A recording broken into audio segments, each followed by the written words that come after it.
आपल्याला अलंकारिक शब्द हा घटक बघायचा आहे. अलंकारिक शब्द म्हणजे काय? तर अलंकारिक शब्द म्हणजे असे शब्द ज्याच्यामधून काहीतरी वेगळा अर्थ निघतो. त्या शब्दांचा शब्दशः अर्थ आपल्याला घ्यायचा नाहीये. ज्याच्यामधून अलंकार, असे काही रूपक, असे सौंदर्यात्मक किंवा भावनात्मक शब्दांचा अर्थ निघतो, अशा शब्दाला काय म्हटलं जातं? अलंकारिक शब्द. मग आता तुम्हाला हे शब्द बघायचे की याच्यामधून काय अर्थ निघत असेल. तर या ठिकाणी तुम्हाला एक्झाम्पल दिलेला आहे, अकलेचा कांदा. अकलेचा कांदा म्हणजे काय म्हणणार आपण? तुमची अक्कल आणि कांदा असं आहे का काही? तर नाही. मग आपल्याला पर्याय बघायचे. अकलेचा कांदा केव्हा शब्द ऐकतो आपण? अरे अकलेचा कांदा आहे, ह्याला काहीच समजत नाही. अकलेचा कांदा आहे, ह्याला काहीच समजत नाही. मग ज्याला काहीच समजत नाही असा कोण असतो? हुशार असतो का? ज्याला काही समजत नाही असा शहाणा असतो का? मूर्ख असतो की कपटी असतो?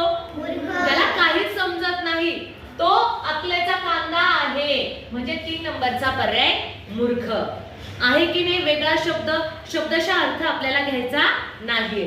पुढचा आहे श्री गणेशा. श्री गणेशा म्हणजे काय? माहिती आहे आपल्याला की गणपतीचं नाव आहे, पण आपण श्री गणेशा करतो. एखादं कार्य करण्यासाठी आपण काय करतो? त्याचा श्री गणेशा करतो. मग आपण त्याची काय करतो? प्रारंभ करतो, अंत करतो, शेवट करतो की समाप्ती करतो? काय करतो? प्रारंभ करतो म्हणजे सुरुवात करतो, श्री गणेशा करतो. आपण त्या कार्याचा काय करतो? श्री गणेशा करतो. श्री नारळ फोडतो, श्रीफळ फोडतो, प्रारंभ करतो. श्री गणेशा म्हणजे काय? प्रारंभ. असे रूपक, असे अलंकारिक, भावनात्मक, ज्याच्यामधून वेगवेगळे अर्थ निघतात. पिकलेले पान. पिकलेले पान म्हणजे काय? पिकलेलं पान पिकलं. पान केव्हा पिकतं? पान पिकल्यानंतर काय होतं?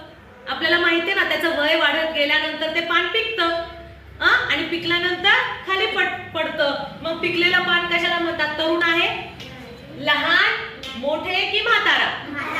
म्हातारा. अगदी बरोबर. पिकलेलं पान म्हणजे काय? तर म्हातारा. जर तुम्हाला रस्त्याने कोणी म्हातारा दिसला तर असं नाही की आपण त्याला म्हणणार की ते पिकलेलं पान आहे, बघा ते चाललंय पिकलेलं पान, असं बोलायचं नाही. हे तुम्हाला फक्त परीक्षेमध्ये येणार. हे कुठे येणार? परीक्षेमध्ये. आणि त्या शब्दाचा अर्थ तुम्हाला कळायला पाहिजे. ठीक आहे.